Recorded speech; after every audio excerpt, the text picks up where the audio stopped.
Today's episode requires a small content warning. This episode contains a mention of sexual assault and an incest-based relationship. It is only a brief mention, but one that still required a warning. Thank you, and enjoy the episode.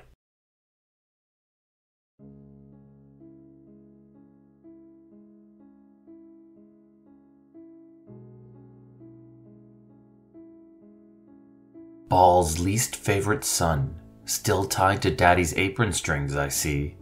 High Harper Jahira. Welcome, humble adventurers, to my realm of knowledge and mystery. Here, in my cursed library, are endless tomes and scrolls on the darkest and evilest foes in all the realms, be they from Dungeons & Dragons, Pathfinder, the many worlds of darkness, or any realm in between. Welcome to the Dastardly Decimal System. I'm your caretaker of the corrupt, the librarian, Castor Cain. That's weird. Awfully quiet today in the library. I can finally put away some of those books I've been meaning to do. Vega, are you knocking books over? What book do we have here? Sarevok Anchev. Oh, we haven't talked about him in a while. And if memory serves, he just underwent quite a bit of change. Oh, you want to hear about him, do you? Fine. Why don't we go and look back? But first, let me brew some Chatali Tea. It's a tea brewed from the leaves and seeds of a plant that will only grow in the jungles of Cholt. It's actually a favorite of the Mesro royalty. It was often served with cinnamon, sugar, and milk. Let me pour myself a cup, and once again we can talk about the ball spawn known as Sarevok Anchev. Sarevok Anchev was a monstrous human male, standing well over 7 feet tall.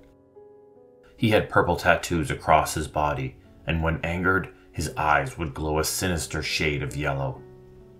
He wore a set of spiked full-plate armor made from a darkened steel. His helm is shaped like a skull with jagged teeth in place of his visor, fashioning his frightful image after an avatar of Baal. His helm granted him dark vision and protected him from fear. His magical armor protected him from most arcane elements, and his gauntlets could store the spell of wizards within it, allowing him to cast them at his whim.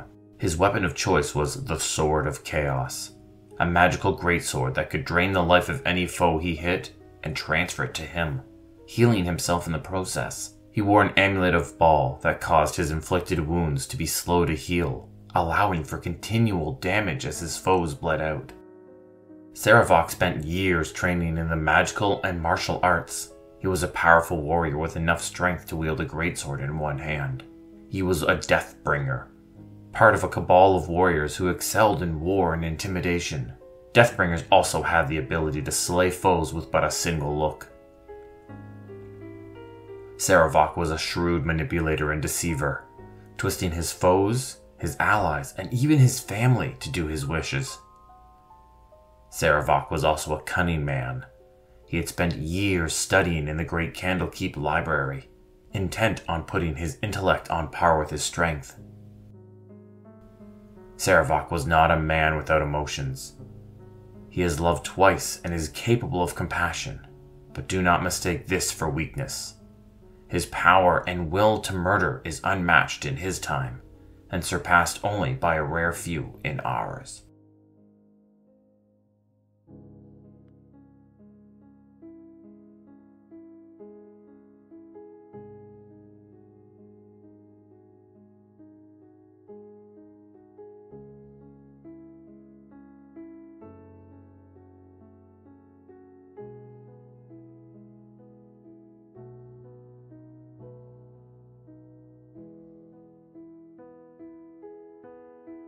Revisiting an old foe can sometimes feel like seeing a friend from high school.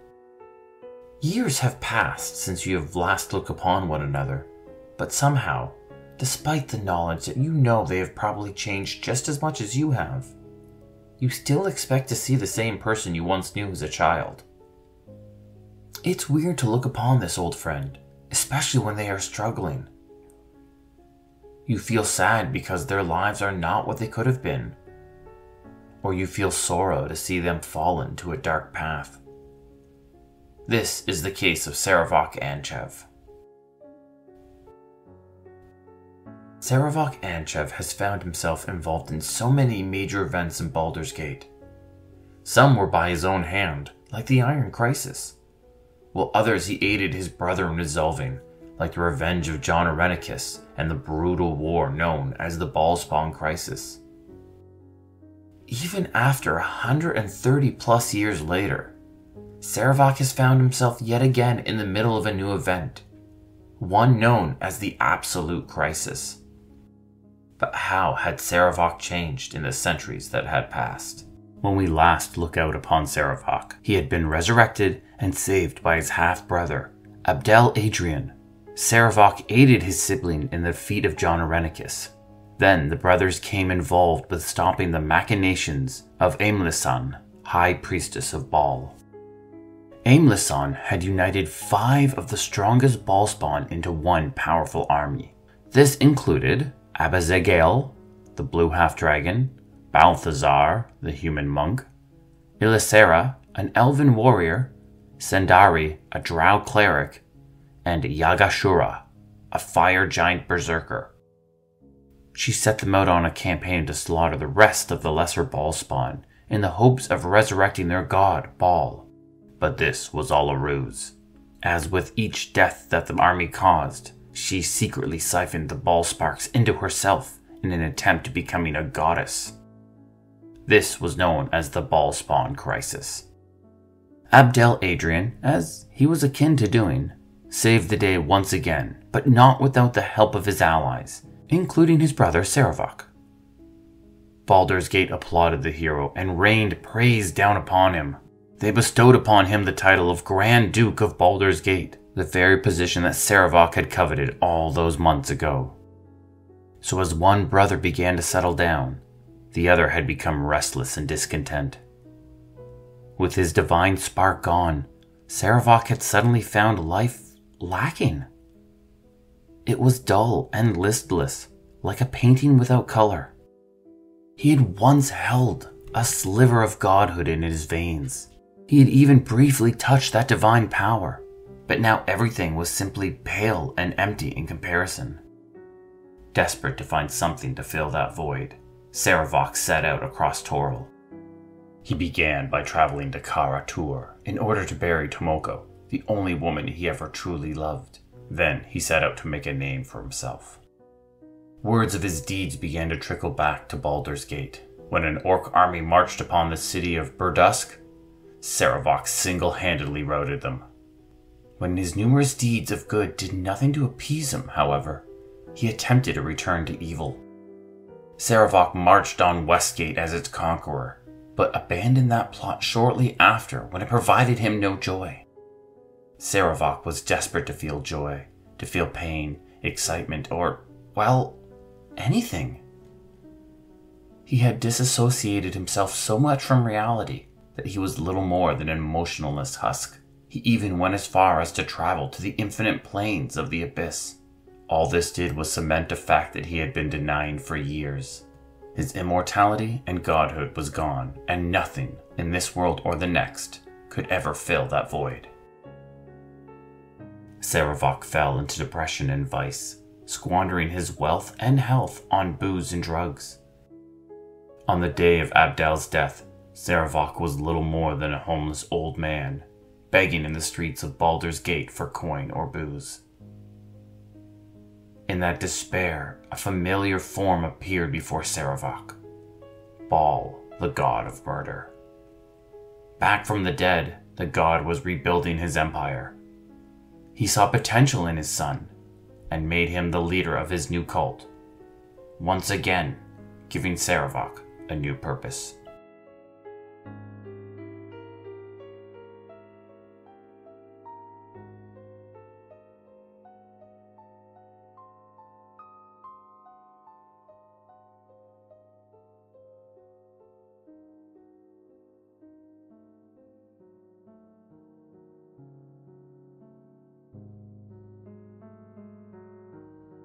Sarevok spent years rebuilding the cult of Baal.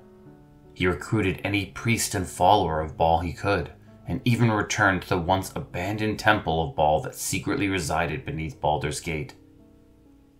This was the same temple he had used during the Iron Crisis. Now, it acted once again as his base of operations. During this process, Ball met a female doppelganger, and with her produced a female heir. Her name was Helena Anchev. Born a Ballspawn, she had the same great power within her. Sarevok doted on her, telling her of her greatness until it was all she could think about. He raised her like a brutal princess of Ball, manipulating and twisting her mind until her devotion for both Ball and her own father was unwavering. She would do whatever either asked of her without question. While under her father's control, Sarevok bed his own daughter, producing an incestuous child as the outcome. This was Orin the Red. Sarevok claimed to love both of his changeling daughters. They were the inheritors of his essence. They were also his path to being Ball's chosen. In the world of Toril, a chosen was a mortal imbued with divine power. This would be a gift from one of the gods. It gave that mortal a level of power comparable to that of a demigod. Sarevok wanted that power, and to get it, he would sacrifice one of his own Ballspawn children. When Orin was only 8 years old, Sarevok convinced Helena to kill her own daughter. He manipulated his eldest, telling her that only by performing this action would Ball be happy. Helena readily agreed. Shockingly, the assassination attempt failed. Not only did Orin survive, but she was able to kill her own mother. This murderous action caught Ball's eye, and instead of granting Sarevok the rank of chosen, he gave it to Orin instead. Now, with his adult daughter/granddaughter by his side, and accompanied by a dragonborn sorcerer known only as Dark Urge, Sarevok leads the cult of Ball beneath the streets of Baldur's Gate.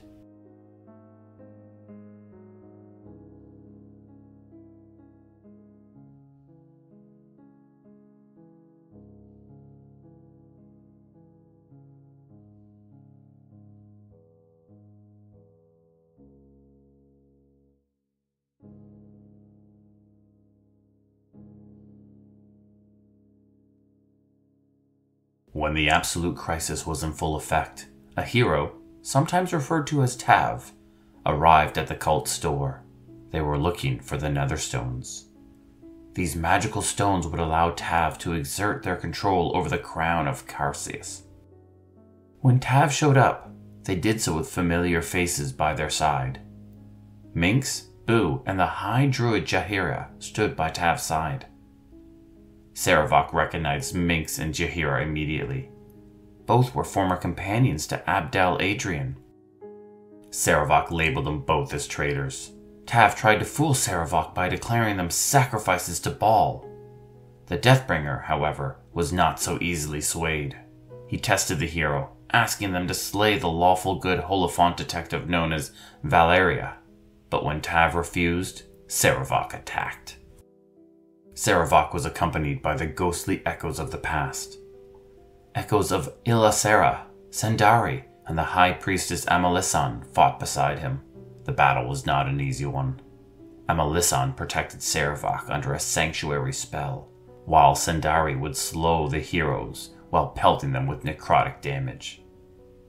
Ilasera would haste the Deathbringer while weakening the wizards by countering their spells. Sarevok was a brutal fighter. He was a swift and deadly fencer on his own strength, but while hasted, he was an unbeatable flurry of slashes and thrusts.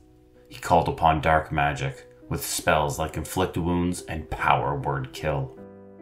When Sarevok eventually fell, bested by Tav's hand, the remaining echoes became enraged. Suddenly they got new spells and began to assault Tav with Guiding Bolt, Spirit Guardians, Blight, and even Cloud Kill. Some would say it was by their skill, others say it was only by luck, but somehow Tav and his allies survived the fight. The outcome? Sarevok Anchev was dead once more.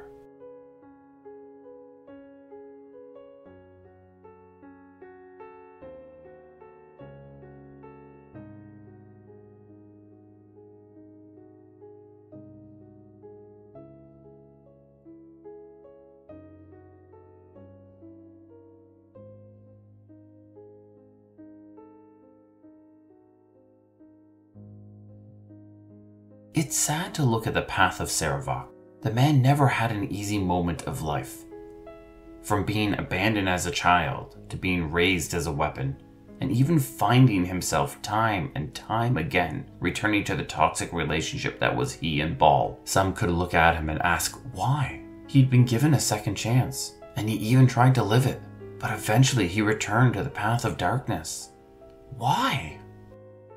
There are studies on those who join cults or dark religious organizations and the pattern that these individuals seem to follow. While many factors always come into play, the most common one is that the person, even the most highly intelligent of people, are simply trying to overcome their feelings of loneliness and alienation. Sarevok had lost so much in his life. He lost both his mother and his adoptive mother. He lost Tomoko and Cathandria, and after a long life, even lost his brother. Sarevok was alone. So when Ball appeared before him, recruiting him once more, I suspect it was not the power that won Sarevok over, but instead it was the sense of belonging that he would finally feel. Well, Vega, it seems that my tea has run dry, which means my time is up. Oh, and look at the time. I got absolutely none of the restocking done. Good work, Vega. You are very good at keeping me lazy.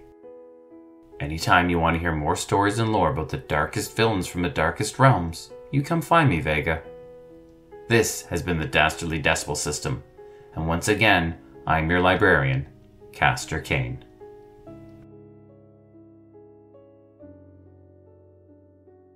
Do you love the Dastardly Decimal System and want to support us? Check out our new Patreon. Members will get access to show notes, official artwork, our new bonus episode series called Cleaning Up After Tea Time, and of course, plenty of cat pics of Vega voice actors Vash and Zid. You'll even be able to suggest a topic for a future episode. Check it out at patreon.com/Dastardly Decimal System. If you're not financially able but still wish to support us, suggest the show to a D&D loving friend. It really helps us get noticed. The Dastardly Decimal System can be found on Twitter, Instagram, Facebook, and TikTok at DD System Podcast. That's Delta Delta System Podcast. Drop us a message and say hi. Vega always loves the attention. This podcast was produced by Midnight Reading Audio, a division of Midnight Reading Publishing. The voice of Castor Cain is Larry Gent. Hi. The voice of Vega is provided by my cats, Vash and Zid. Music was Moonlight Sonata by Calvin Clavier from Pixabay.com, licensed under the Creative Commons. Thank you, and have a wonderful, wonderful evening.